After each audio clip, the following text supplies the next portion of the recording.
Уплата налога на недвижимость с этого года рассчитывается из кадастровой стоимости. Ранее налог начислялся от инвентаризационной стоимости жилья, но при этом предусмотрены некоторые вычеты.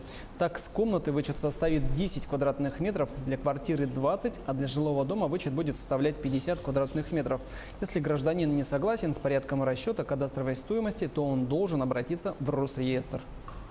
Налог на имущество физических лиц будет рассчитываться с кадастровой стоимости, а не с инвентаризационной стоимости, как мы его ранее производили. Законодателем при этом учтен факт того, что с кадастровой стоимости с этого года только будем переходить, поэтому предусмотрены льготы.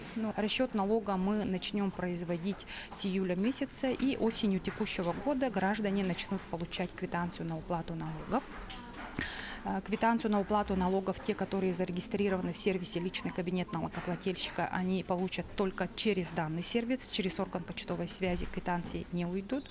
И те, которые не зарегистрированы в личном кабинете, они получат уведомление через орган почтовой связи.